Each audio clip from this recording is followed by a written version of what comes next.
Chapter 2. Who is the man who rides past?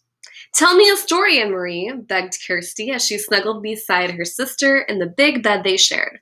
Tell me a fairy tale. Anne-Marie smiled and wrapped her arms around her little sister in the dark.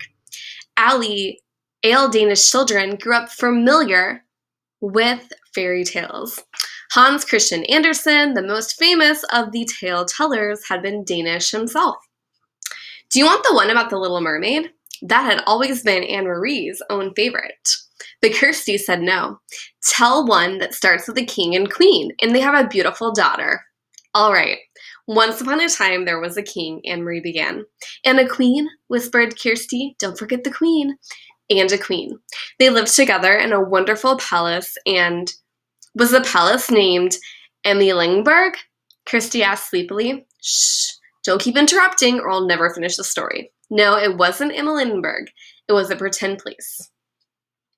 Anne-Marie talked on, making up a story of a king and queen and their beautiful daughter, Princess Kirsten. She sprinkled her tale with formal balls, fabulous gold-trimmed gowns, and feasts of pink frosted cupcakes, until Kirsty's deep, even breathing told her that her sister was sound asleep. She stopped, waited for a moment, half expecting Kirsty to murmur, "Then what happened?" But Kirsty was still. Anne-Marie's thoughts turned to the real king, Christian X, and the real palace, Emilienburg, where he lived in the center of Copenhagen. How the people of Denmark loved King Christian. He was not like fairy tale kings who seemed to stand on balconies, giving order to subjects who stood on gold thrones, demanding to be entertained and looking for suitable husbands for their daughters. King Christian was a real human being, a man with a serious, kind face. She had seen him often when she was younger. Each morning, he had come from the palace on his horse, Jubilee, and ridden alone through the streets of Copenhagen, greeting his people. Sometimes, when Anne-Marie was a little girl, her older sister, Lise, had taken her to stand on the sidewalk so that she could wave to King Christian.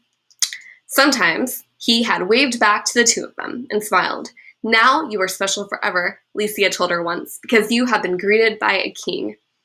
Anne-Marie turned her head on the pillow and stared through the partly open curtains of the window into the dim September night. Thinking of Lise, her solemn, lovely sister, always made her sad. So she turned her thoughts again to the king who was still alive, as Lise was not. She remembered a story that Papa had told her. Shortly after the war began, shortly after Denmark had surrendered and the soldiers had moved in overnight to take their places on the corners. One evening, Papa had told her that earlier he was on an errand near his office, standing on the corner, waiting to cross the street, when King Christian came on his morning ride. One of the German soldiers had turned suddenly and asked a question of the teenage boy nearby. "Who is that man who rides past here every morning on his horse?" the German soldier had asked.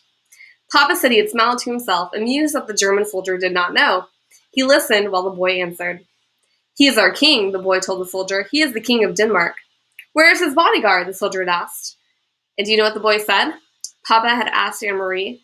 She was sitting on his lap. She was little then, only 7 years old. She shook her head, waiting to hear the answer. The boy looked right at the soldier, and he said, "All of Denmark is his bodyguard."